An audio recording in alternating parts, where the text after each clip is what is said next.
An alien race from the depths of space colonizes Earth.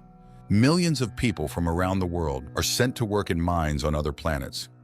Those left on Earth are controlled with implanted tracking chips and giant alien robots positioned around the perimeters of cities. Don't let them use you! You hear me? Ah! Chicago, 2019. The city is under martial law due to a massive alien attack on all major cities of the world. The Drummond family, a father, a mother, and their 2 sons, tries to leave the city, but all exits are blocked. When a police officer stops their car at one of the exits, the father presses the gas pedal and breaks through the blockade. Entering an exit tunnel, the man is forced to stop as the exit is blocked by aliens. Taken by surprise, the father freezes, although his wife asks him to turn around. Suddenly, an unknown pulse tears through both adults sitting in the front seats. The children, looking up, see an incomprehensible creature standing right in front of their car's hood. 9 years later, the world, having surrendered without a fight to the invaders, is completely under their control. The operation of vital productions, including power plants, has been restored everywhere. The aliens are called legislators because all laws and rules now come from them. Over the years since Earth's surrender, the aliens have forced humans to build suitable living spaces for them underground, called closed zones, where only high-ranking human officials are allowed entry. It became clear that the alien invasion aimed at Earth's resources, their extraction, and exportation led to huge social stratification. The rich, working for the aliens, continue to live well, while the poor have lost all guarantees, including education and healthcare. Police lawlessness thrives, and the deportation of all undesirable people from the planet has begun. The alien systems block all communication lines, so people know nothing about the life of other cities and countries. Amidst this wave, a resistance emerged, planning an attack on the closed zone in Chicago. But the plan failed, the zone was unharmed, and the fate of the rebels remains unknown, although the police assure that they were all eliminated. And this was supposed to be the first spark from which a flame would ignite. 9 years after the failed uprising in Chicago, the police monitor anyone who raises even the slightest suspicion. Detective William Mulligan reviews video recordings from Gabriel's apartment, whose brother Rafe died in the uprising and was posthumously named a hero of the resistance. The guy goes through his usual morning routines, then wakes up his girlfriend, showing her a photo taken on the other side of the lake, where visiting is now prohibited. But the girl does not want to believe in a change in their lives and asks not to invent the impossible. Gabe leaves the house where his friend, who has obtained and repaired a boat, is already waiting for him, so they can sail out of the city tonight. But Gabe reminds him that he is under round-the-clock surveillance. Meanwhile, Mulligan reviews the newspapers and sees an advertisement for the Phoenix fire suppression system, after which he goes to his old friend Jane, who now runs a brothel. At the entrance, he sees the Phoenix emblem on the wall and notices the police chief. The owner greets Mulligan as a good friend and hands him a gift box, mentioning the Donnans and their gifts. Returning to the police station, he shares his findings. Phoenix exists and is preparing something for the New World Masters, but his partner does not believe that anyone could have survived the last purge. At this time in the subway, 2 resistance members meet because the newspaper advertisement is a battle readiness order given by their leader, whom they call First. He has learned that there is an entrance to the zone through the stadium, and soon there will be a Unity Festival, which high-ranking aliens will attend. The only thing left is to infiltrate. The next day, Gabe goes to work, having passed through the recognition system, since every person now has an identifier chip inside. The guy works in a data restoration center where he views millions of private videos a day and checks browser history requests. He sends all the collected information to the Central Information Center and destroys the carriers. Later, he receives a cigarette containing an unknown substance from his colleague and hides it behind his ear. After work, Gabe exits to the outside with a crowd of other workers and sees arriving guards grab and lead away one of the women. At the same time, an alien transport ship is sending off another batch of people as slaves for the alien mines from Earth. And around the perimeter of the city stand giant alien robots to prevent people from escaping. Gabe goes to the boat but is horrified at the sight of the weapon in his friend's hands. If they get caught, they will be instantly destroyed. Their scuffle is interrupted by the appearance of Mulligan, who orders Gabe to get into his car.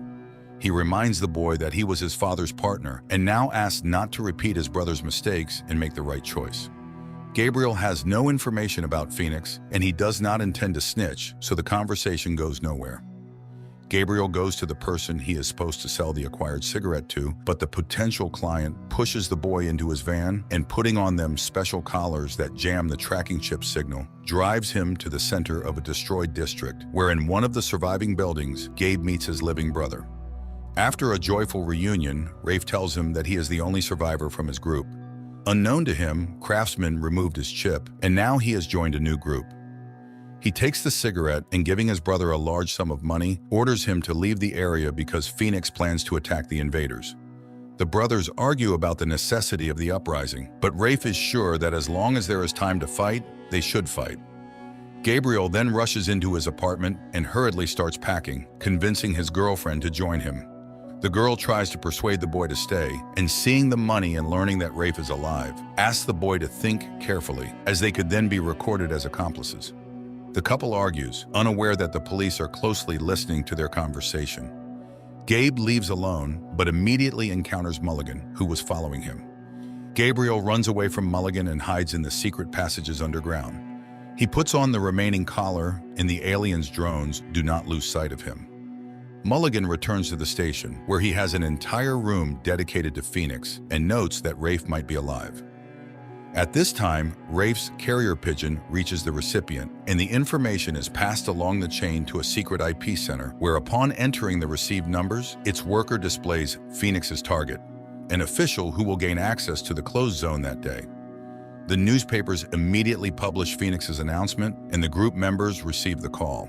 One of them, working on the radio, plays a conditional track heard by a man with a dog, who immediately takes her for a walk. Her bark is heard by a mechanic girl who rushes to her car. Later, they arrive at an underground clinic where a doctor performs complex operations to remove the tracking chips. Then, he hands over the chips extracted from law-abiding citizens previously deceased from diseases, as well as special containers that need to be kept in the mouth, so they too will be recognized as law-abiding citizens. Meanwhile, one of the resistance members, serving as a priest, meets with Rafe. The pair goes to an arms dealer and receives invisible explosive material from a girl extracted from a crashed alien ship.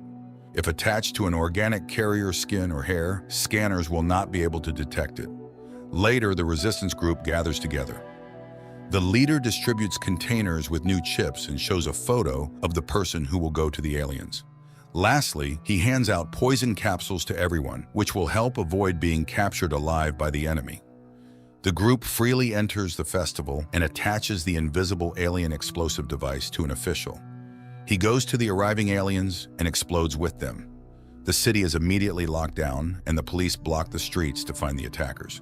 The priest is the first to die, caught in gunfire. Rafe is caught by one of the aliens and tries to escape from it, hiding in a van. This is seen by the guy's comrades, who come to his rescue and destroy the alien. The surviving rebels try to escape from the city, while the aliens bring in hunter warriors from another world, and they quickly track down Rafe and his accomplices. Enraged, the legislators prepare to destroy the district, where, according to their information, the resistance is based. Mulligan tries to persuade the police chief, who is heading to report to the aliens, not to allow this because he needs time to catch the suspects. But he is reminded that the decision is made and his search interests no one. Raids begin in the city, during one of which Gabe is captured, while his brother and two of his comrades reach the station and board buses 2 minutes before the expiration of the chips from law-abiding citizens. But when it seems they have managed to escape, the buses are stopped by the hunters. Realizing his capture is inevitable, one of the group takes the poison capsule. The mechanic girl attacks a hunter and is instantly vaporized. Rafe tries to run but is captured and brought to the police, where his brother is being interrogated at the same time. Mulligan shows him how Rafe is tortured to make him talk about Phoenix and give up first. Gabe learns that the city is preparing for destruction and agrees to send a message to the leader. He is brought to the surviving members of the resistance, and hearing that the guy allegedly knows ways into the zone, they agree to connect him with First. Gabe is brought to Jane Doe, who is number 1 and the leader of the resistance in the city. Upon seeing the boy, the woman calls him by name, which confuses Gabrielle, and at that moment, a police squad raids the brothel and kills Jane. The investigation reveals that Jane had installed listening devices to record conversations with police officers she served to gather secret information. Later, during a briefing with the aliens, Mulligan names the members of Phoenix who, learning about the death of First, voluntarily left this life. Before the invasion, Jane was a history teacher and changed her profession to gather secret information. Mulligan presents recordings obtained in the brothel, where it is heard that the police chief actively leaked secret information about the aliens. Captured resistance members are deported to alien mines, and Mulligan, having declared the neutralization of the Chicago threat, is appointed acting commissioner. Later, he meets with Gabe and puzzles the boy with a new thought. What if the failure of the uprising was planned? And he hands the boy a memory card extracted from a phone once given to him by Jane. The next day, Gabe views its contents, a video dedicated to a party before his birth, where close family friends record messages for him. There, he sees both Mulligan and Jane Doe, who was acquainted with his mother, as well as some other members of Phoenix. Meanwhile, Mulligan is allowed to arrive at the Earth Control Center and meet with the legislators in their habitat.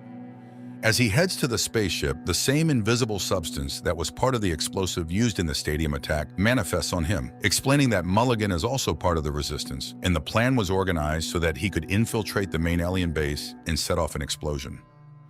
During the credits, a map shows that the plan worked, and the city blockades were successfully lifted, after which many resistance foci flared up everywhere. This means that the plan to light a match and ignite a bonfire was a success, and humanity begins an active fight against the alien oppressors. Despite the film being labeled as science fiction, the message here is quite realistic. How will humanity behave when it realizes the possibility of its total occupation? Also, the filmmakers draw belief in victory from the history of humanity, using Lenin's motto, "A spark will kindle a flame." The struggle, the underground conspiracy. The film is full of revolutionary stylistics, and it watches like a real political thriller.